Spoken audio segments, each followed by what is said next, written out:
ये जो अस्थायी गौशाला में जी। समस्याओं का अंबार लगा हुआ है, जी। क्या कहेंगे इस विषय पे? देखिए भाई साहब, आपकी जानकारी के लिए बता दूँ, जी। ये गौशाला तो बार-बार मुझे बड़े दुःख के साथ सूचित करना पड़ रहा है हुँ। कि जो भी सूचना मैं गौशाला के नाम पर या अमृत सरोवर के नाम पर या गाँव के विकास के नाम पर देता हूँ अधिकारियों को, हुँ। सब धुआँ-धुआँ हो जाता है। हुँ। अब पता नहीं इस सूचना का मैं लोगों के द्वारा भी हस्ताक्षर करवा के, जो वास्तव में पीड़ित हैं, उनके द्वारा हस्ताक्षर करवा के देता भी हूँ, फिर भी साला सब धुआँ-धुआँ हो जाता है। पता नहीं सरकार के अधिकारी जो लोग हैं, भांग खा करके बैठे हुए हैं या कोई नशा करके बैठे हुए हैं। किन-किन अधिकारियों को आपने अभी तक अवगत कराया है? मैंने बीडीओ साहब को अवगत कराया, हुँ। मैं सीडीओ साहब को अवगत कराया, यहाँ तक कि 1-2 गौशालाओं की तो स्थिति को नहीं वहाँ की कहूँगा, लेकिन और जो स्थिति है उनको मैं डीएम साहब को करवाया। उसके बाद भी अगर दुर्दशा है तो बहुत ही दुःख का विषय है।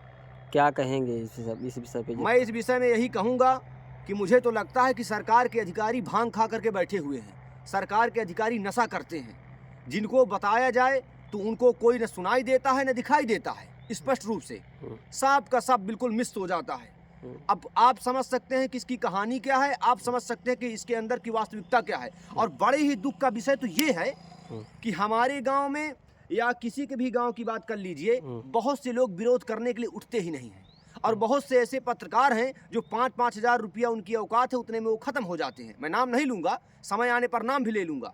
और बहुत से ऐसे गौरक्षा दल के क्या कहते हैं पदाधिकारी भी हैं, वो अपने-अपने गाँव के गौशाला तो ठीक कर लेते हैं, लेकिन अन्य गौशालाओं को ठीक नहीं कर पाते। तो अपने गाँव की गौशाला को ठीक करना ये बहादुरी नहीं है। आप गौरक्षा दल के फलाना-ढिकाना कुछ भी हों, आप गौरक्षा दल के कुछ भी हों, मगर जब आप अपने गाँव के साथ-साथ अन्य गाँवों कोई भी व्यवस्था को सुधारेंगे, तब तो मैं देखूंगा कि आप गौरक्षा दल के कोई पदाधिकारी हैं या कोई हैं। जी। क्या कमियां देखा आपने यहाँ? मैंने कमियां देखा कि गायों को भूसा खाना चाहिए, तो गाय भूसा की जगह में दीवार चाट रही हैं, जमीन चाट रही हैं, दरवाजे खिड़कियों को चाट रही हैं, पन्नी चाट रही, पॉलीथीन चाट रही हैं, और ऐसे में तो कुछ होगा नहीं।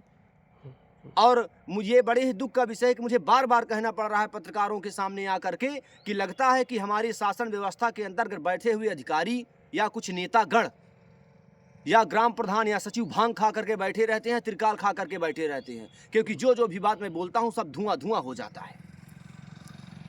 नाम क्या है आपका? मेरा नाम ब्रजेश पांडे है और मैं भी वकालत का एक छात्र, एलएलबी का एक छात्र हूँ, जो रज्जू भैया स्टेट यूनिवर्सिटी से एलएलबी कर रहा हूँ।